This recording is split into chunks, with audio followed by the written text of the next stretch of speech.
मेरा हृदय पीड़ा से भरा हुआ है, क्रोध से भरा हुआ है। नाटक, शुद्ध नाटक। देश को ठगिए मत मोदी जी, कम से कम अब मत ठगिए, क्योंकि आपकी ठगी समझ में आती है। आप भारतीय लोकतंत्र के वो धृतराष्ट्र हैं जो हस्तिनापुर के राज सिंहासन पर बैठकर अपने ही देश की आत्मा को रक्त रंजित होने की कमेंट्री सुनता रहता है। धृतराष्ट्र नजर से दृष्टिविहीन नहीं था मोदी जी, वो नजरिए से दृष्टिविहीन था। सच ये है कि दुर्योधनों और दुशासनों की कौरव शक्ति के दम पर राज कर रहा धृतराष्ट्र हस्तिनापुर की बर्बादी का सूत्रधार था, और वो हस्तिनापुर के लोथड़ों के ढेर में बदल जाने तक धर्म धर्म चिल्लाता रहा था। मेरा हृदय पीड़ा से भरा हुआ है, क्रोध से भरा हुआ है। आपका हृदय पीड़ा और क्रोध से भरा हुआ नहीं है, कोई इस बात पर यकीन नहीं करेगा। क्रोध और पीड़ा छोड़ दीजिए, आपके भीतर जरा भी इंसानियत भी होती ना, तो अपनी सत्ता की भूख और सनक में मणिपुर को 3 महीने से जलता छोड़कर वर्ल्ड टूर ना कर रहे होते। यह शातिराना है, और अब भारत आपकी शातिराना सोच का रेशा रेशा समझता है। और सबसे शातिराना यह है कि नरेंद्र मोदी ने अपने निकम्मेपन को, अपनी बदनीयती को, अपने मुख्यमंत्री के निकम्मेपन को, अपनी सरकार के निकम्मेपन को और अपने गृह मंत्री को साफ बचा लिया। साफ। मैं सभी मुख्यमंत्रियों से आग्रह करता हूं, बस मोदी जी बस, ये ढोंग बंद कीजिए। पूरा देश देख रहा है कि 56 इंची सीने के ढोंग के पीछे दरअसल एक कायर, एक करुणा विहीन और एक कठोर आदमी रहता है, जिसका जिंदगी का इकलौता मकसद है सत्ता से किसी भी सूरत में जोक की तरह चिपके रहना, और इसके लिए राष्ट्र के रक्त को चूसना पड़े तो चूस जाओ। घटना चाहे राजस्थान की हो, घटना चाहे छत्तीसगढ़ की हो। नहीं मोदी जी नहीं, ऐसा मत कीजिए। अपने डबल इंजन की लफाजी के निकम्मेपन को कम से कम इस समय मणिपुर को राजस्थान और छत्तीसगढ़ से मत मिलाइए।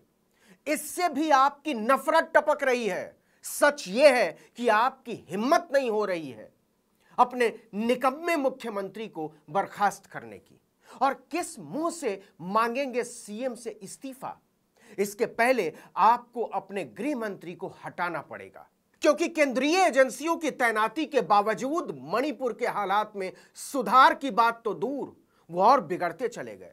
सच बात यह है कि कायर लोग किसी से इस्तीफा ले ही नहीं सकते।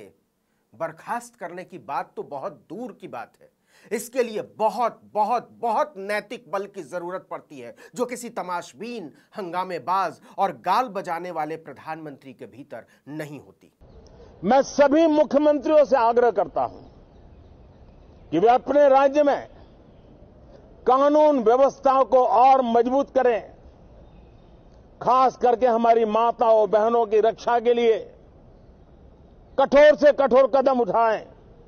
यह देश आपसे नैतिक शिक्षा पर प्रवचन नहीं चाहता है नरेंद्र मोदी जी। आप अपनी काहिली, अपने खोट, अपनी निर्लज्जता, अपनी विवेक विहीनता और अपनी संवेदनहीनता को सभी राज्यों के मुख्यमंत्रियों पर मत टालिए।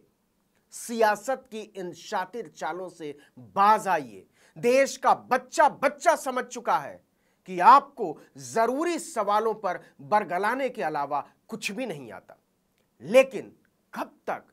आप ही का डायलॉग है, हिपोक्रेसी की भी कोई सीमा होती है। आज जब मैं आपके बीच आया हूं, इस लोकतंत्र के मंदिर के पास खड़ा हूं। क्या आप लोकतंत्र का मतलब समझते भी हैं मोदी जी? आपके मन में न लोक को लेकर बुनियादी सम्मान है और न ही तंत्र को लेकर कोई गहरी समझ, वरना मणिपुर में बेटियों को घसीटा नहीं जा रहा होता, लोकतंत्र को निर्वस्त्र नहीं किया जा रहा होता। सच यह है कि आप देश के सबसे जरूरी सवालों पर संसद का सामना करने से भाग खड़े होते हैं।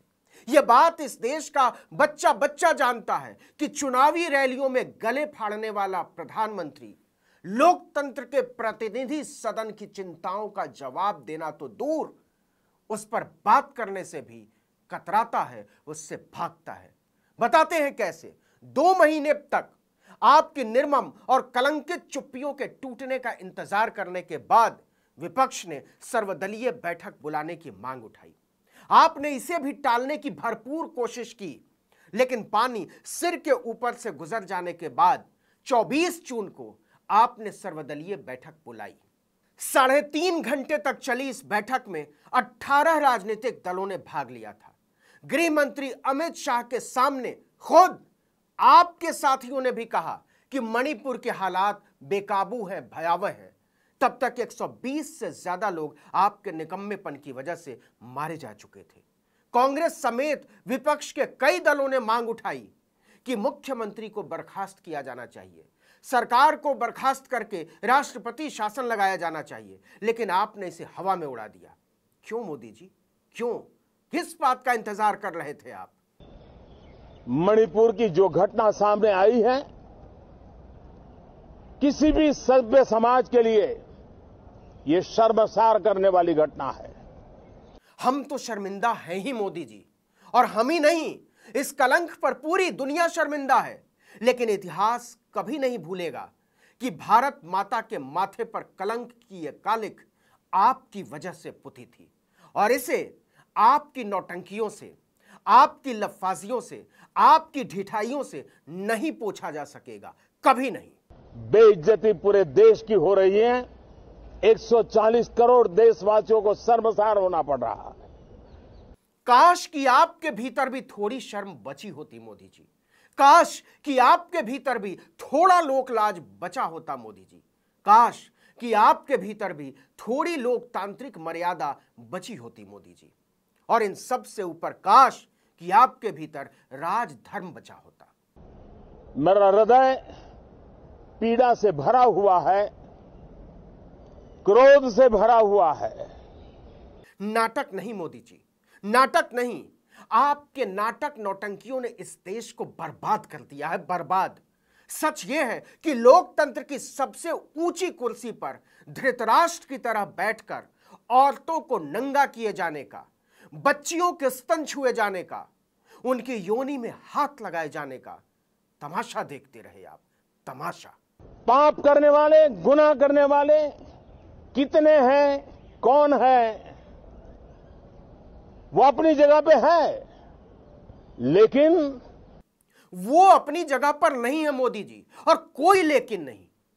आपका हर लेकिन आपकी सत्ता लोभी राजनीति से पैदा हुए एक ऐसे लिजलिजे कलंक पर खत्म होता है जिसमें सिर्फ और सिर्फ निर्लज्ज शातिरी और चातुरी है। कानून अपनी पूरी शक्ति से, पूरी सख्ती से एक के बाद एक कदम उठाएगा। ये नौटंकी अपने आप तक रखिए जहां पनाह। आपकी कलई उतर चुकी है। 3 मई से मणिपुर जल रहा है, 3 मई से 80 दिन से ज्यादा हो चुके हैं। 150 से ज्यादा लोग मारे जा चुके हैं। 400 से ज्यादा चर्चों को जला दिया गया। 60,000 से ज्यादा लोग बेघर हो गए, सड़कों पर आ गए, और आपके मुंह से एक शब्द नहीं निकला, एक शब्द नहीं। आप कैसे प्रधानमंत्री हैं मोदी जी? आप कैसे प्रधानमंत्री हैं? और प्रधानमंत्री भी छोड़िए, आप इंसान कैसे हैं? आपके भीतर दिल जैसी कोई चीज है भी या नहीं? हिंदुस्तान के किसी भी कोने में, किसी भी की राज्य सरकार में राजनीतिक वाद विवाद से ऊपर उठ करके कानून व्यवस्था का महात्मा, नारी का सम्मान, नारी का सम्मान कम से कम आप तो मत ही बोलिए मोदी जी। आपकी जुबान से नारी सम्मान जैसे शब्द अच्छे नहीं लगते। अच्छे छोड़िए, बहुत ओछे लगते हैं। नारी सम्मान को लेकर आपकी सोच की किरचें दिल्ली के जंतर मंतर से लेकर इम्फाल की सड़कों तक बिखरी हुई हैं मोदी जी। आपके बगल में बैठने वाला आपका एक दुलारा सांसद बेटियों की छाती छूने का चार्जशीटेड आरोपी है, लेकिन उसे जेल में डालने की बजाय, उसे पार्टी से बर्खास्त करने की बजाय आपकी पुलिस महिला पहलवानों को फुटपाथ से उठाकर वैन में फेंक देती है। मणिपुर में एक दिन में यह नौबत नहीं आई है मोदी जी। आपकी शातिर चुप्पी की वजह से बेटियों को नंगा करके मैदानों में खींचा गया है। आप हैं इसके लिए जिम्मेदार, और यह जिम्मेदारी आपको लेनी होगी। आप इससे भाग नहीं सकते, क्योंकि इतिहास आपको भागने नहीं देगा।